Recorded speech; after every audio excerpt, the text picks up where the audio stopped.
Bismillahirrahmanirrahim. Assalamu alaikum dear students. This is Sajjad Malik. I'm back again with conditional improbable.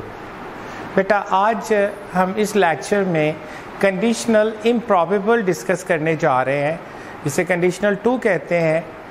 तो board की तरफ आइए, यहाँ पर देखें बेटा, ये उधर पहले आप देखें इसकी पहचान क्या थी कि इसका एक हिस्सा जो शर्त वाला वो पास में होएगा और जो इसका कॉन्सिक्वेंशियल हिस्सा है जो रिजल्ट का वो फ्यूचर में होगा। तो चूँकि कॉम्प्लेक्स सेंटेंस है तो ये इसकी इंडिपेंडेंट क्लॉज है और ये डिपेंडेंट है। तो हमेशा जो डिपेंडेंट क्लॉज है उसने इंडिपेंडेंट क्लॉज के मुताबिक चेंज होना है। अगर आपकी इंडिपेंडेंट क्लॉज यानी प्रिंसिपल क्लॉज पास्ट टेंस में हुई तो सबऑर्डिनेट क्लॉज ने हर सूरत पास्ट में जाना है। तो इसका मतलब ये हुआ कि यहाँ पर अब विल का पास्ट वुड यूज़ करेंगे हम। इसकी प्रैक्टिकल एग्जांपल्स देखते हैं। पहली मैंने एग्जांपल वही वाली उठाई बेटा, अगर उसने मेहनत की तो कामयाब हो जाएगा। अगर उसने मेहनत की तो कामयाब हो जाएगा। सिंटैक्स कुछ यूँ है, इफ़, इसके बाद पहले हिस्से में पास्ट सिंपल जो शर्त वाला हिस्सा है और कॉन्सिक्वेंशियल हिस्से में वुड के साथ वर्ब की फर्स्ट फॉर्म आएगी। वुड के बाद वर्ब की फर्स्ट फॉर्म आएगी। तो कुछ तर्जमा कुछ यूँ बनेगा बेटा, अगर उसने मेहनत की, इफ़ ही वर्कड हार्ड, तो कामयाब हो जाएगा, ही वुड सक्सीड। यहाँ पर एक और एग्जाम्पल है बेटा, अगर तुमने मेरी नसीहत पर अमल किया तो इम्तहान में पास हो जाओगी। अगर तुमने मेरी नसीहत पर अमल किया पास्ट तो इम्तहान में पास हो जाओगी। If you acted upon my advice, if you acted upon, ये आपका स्ट्रॉन्ग वर्ब है, ये नाउन है। If you acted upon my advice you would pass in the examination. अब यहाँ पर एक नेगेटिव सेंटेंस लिया है, अगर उन्होंने वक्त की कदर ना की, अगर उन्होंने वक्त की कदर ना की तो वो पछताएंगे, तो वो पछताएंगे। If they didn't value time, if they didn't value time they would repent, they would repent. यहाँ पर बेटा एक और एग्जाम्पल है, अगर तुलबा ने ये वक्त ज़ाया किया, ये जो प्रेजेंट आपका कोविड-19 की वजह से जो वेकेशन है आपको, तो जिसे मैं बार बार कहता हूँ इसे वेकेशन ना समझें, ये नॉर्मल वर्किंग डेज बनाएं इसको। अगर तुलबा ने ये वक्त ज़ाया किया तो बाद में उन्हें कोई फ़ायदा नहीं मिलेगा। अगर तुलबा ने ये वक्त ज़ाया किया तो बाद में उन्हें कोई फ़ायदा नहीं मिलेगा। If students wasted this time, if students wasted this time, they would not get any benefit later on. They would not get any benefit later on. अब एक और एग्जाम्पल है, इसमें इंट्रोगेटिव की है, अगर वो लाइब्रेरी गई, अगर वो लाइब्रेरी गई तो क्या मेरे लिए कुछ नई किताबें लाएगी। तो अगर मैं इस हिस्से को पहले नतीजे को देना चाहूँ तो इस तरह भी हो सकता है और शर्त वाला भी पहले आ सकता है। Would she bring a few new books for me if she went to library. Would she bring a few new books for me if she went to library. इसमें बेटा 2 चीज़ें आपको बताने वाली। एक तो मैंने कंडीशनल 1 जब करवाया था तो जब मैंने शर्त ये नतीजे वाला हिस्सा पहले लिखा तो यहाँ पर कॉमा लगा हुआ था जिसे मैं रिमूव करना भूल गया। आपने जब ये होता है, ये कंजंक्शन है, कंजंक्शन से पहले कॉमा नहीं देते, क्योंकि कॉमा इनफैक्ट या तो या तब या व्हेन का उसकी जगह पर आ रहा होता है। अब देखें ना, अगर वो लाइव तो के लिए हम क्या यहाँ यूज़ कर रहे हैं, कॉमा यूज़ कर रहे हैं। तो उसमें एक जगह जब मैंने इंट्रोगेटिव इस तरह बनाया था तो उसमें कंडीशनल प्रॉबेबल के अंदर मैंने वहाँ पे कॉमा रिमूव करना भूल गया था। आप प्लीज़ उसको करेक्ट कर लीजिएगा। दूसरा, आप ये सवाल भी सोच सकते हैं कि दी लाइब्रेरी क्यों नहीं लगाया। बेटा देखिए आगे प्रेपोजिशन के इंशाल्लाह लेक्चर्स आ जाएंगे, बड़े मैंने मेहनत से 4 लेक्चर्स में प्रेपोजिशन रिकॉर्ड करवाई है, तो होपफुली आपके लिए वो बहुत ही ज़्यादा फ़ायदेमंद होगी, ना सिर्फ अभी के लिए, तमाम लोगों के लिए, सारे जो इंग्लिश लर्नर्स हैं किसी भी क्लास से है। और इसके बाद जब आपने एमडी-कैट के लिए जाना है, सबसे ज़्यादा उसमें प्रेपोजिशन के जो मिस्टेक्स पाई जाती है, तब भी आपको बहुत फ़ायदा देगी। आर्टिकल और प्रेपोजिशन ये बहुत ज़्यादा कॉमन मिस्टेक्स होती है। अब आप इसमें देखेंगे कि मैंने आर्टिकल क्यों नहीं दिया, जबकि शर्त ये है कि अगर आपका नाउन है, आपने देखना है क्या शर्त होती है आर्टिकल की। अगर वह नाउन है, कॉमन है, सिंगुलर है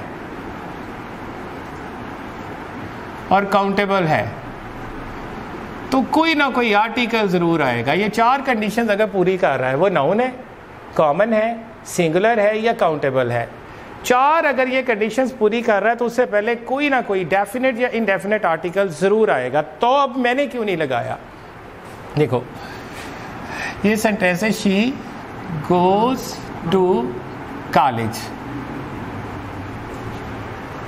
शी गोज़ टू कॉलेज, अब यहां भी नहीं लगाया।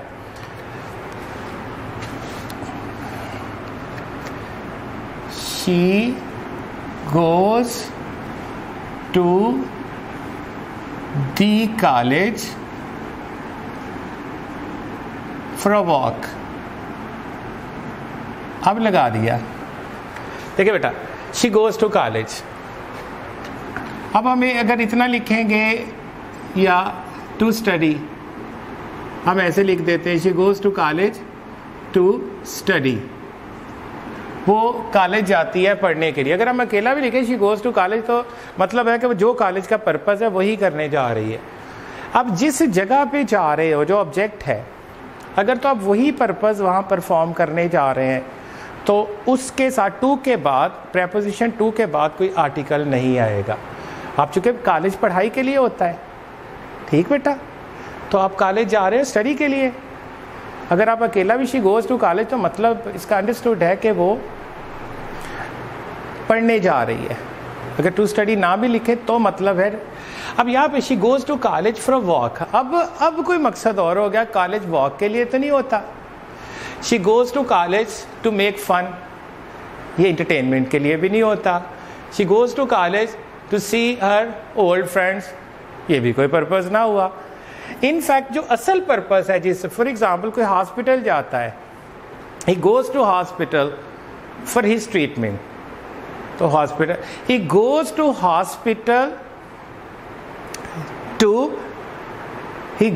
Hospital to see one of his old doctor friend, तो फिर अब दी हॉस्पिटल आएगा, क्योंकि असल पर्पज़ अस्पताल का नहीं है।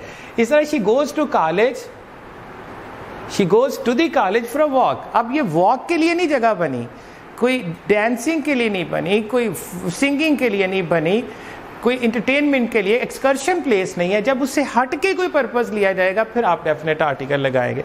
अब लाइब्रेरी चूँकि पढ़ने के लिए रीडिंग रूम होता है, तो हम अंडरस्टूड है कि वो लाइब्रेरी जा गई है। अगर वो लाइब्रेरी जाती तो ज़्यादा किताबें लेनी होगी, को पढ़ना होगा, अखबार पढ़ना होगा, मैगज़ीन, इसमें कोई और अदर पर्पज़ नहीं है। तो इस वजह से फिर ऐसे नाउन के साथ आप आर्टिकल यूज़ नहीं करेंगे। आई होप आपको ये क्लियर हो गया होगा। Would she bring a few new books for me if she went to library, अगर हमने अपने वालिदैन की इज़्ज़त नहीं की तो क्या हमें इज़्ज़त नहीं मिलेगी। अब ये देखें बेटा, ये पैसिव वॉइस में आ गया, ये दूसरा जो इसका नतीजे वाला हिस्सा, ये पैसिव वॉइस में है। If we didn't respect our parents, if we didn't respect our parents, would we not be respected, would we not be respected, it's for sure we are not going to be respected. ये तो तय है, ये तो मुकाफ़ाती अमल है, ये तो nemesis है, यही तो रेट्रिब्यूशन है, नहीं मिलेगी, ये तो तय है। अगर उसने मेरी नसीहत पर अमल किया तो वो इम्तहान में अव्वल क्यों नहीं आएगी। अब इंट्रोगेटिव प्रोनाउन का भी यूज़ इसमें आ गया। अगर उसने मेरी नसीहत पर अमल किया तो वो इम्तहान में अव्वल क्यों नहीं आएगी? If he acted upon my advice, why would she not come first in the examination? If he acted upon my advice, why would she not come first in the examination? अगर आप चाहें तो आप इस हिस्से को उठा सकते हैं पहले और कंडीशन वाला हिस्सा इफ बाद में ले जाएंगे, लेकिन उससे पहले कॉमा नहीं होएगा। यानी why would she not come first in the examination if she acted upon my advice? तो बेटा जिस तरह कंडीशनल 1 की आपने लेक्चर के बाद एक्सरसाइज की, इसी तरह आपके पास कंडीशनल इम्प्रॉबेबल की यानी कंडीशन 2 की भी एक्सरसाइज मौजूद है। आप उसको सेपरेटली करेंगे, बाद में जब सारे मुकम्मल हो जाएंगे फिर एक मिक्स एक्सरसाइज होती है, उसको आप करेंगे। इस तरह से you can achieve mastery over that. आप अच्छी महारत ले सकते हैं। इग्नोर करेंगे तो रूल सीख लेने से काम नहीं बनता जब तक आप उसका पे प्रैक्टिस नहीं उसकी करते। Practice is the ultimate thing to retain things. Sorry, but I'm just suffering from a sore throat. You might have noticed that I'm just talking with great difficulty, having fever, having a sore throat. Oh no, beta, don't go towards that. I have been tested.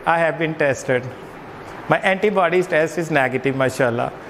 So I have gone through that test. Don't be afraid.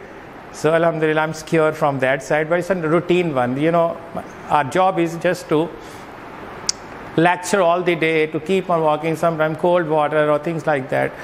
They may disturb our throat. गुलूकारों की तरह हमें भी अपने गले की बड़ी हिफाजत करनी पड़ती है। So hope so बेटा, अल्लाह ताला आपको अपने हिफ्ज़ अमान में रखे। आपने बहुत सीखा होगा, इसको बड़ा एंजॉय किया होगा और आप इसकी प्रैक्टिस भी करेंगे। इंशाल्लाह मिलते हैं हम इंशाल्लाह कंडीशनल इम्पॉसिबल के साथ। तो mission impossible is coming. Stay blessed. Thank you very much. अल्लाह हाफिज़।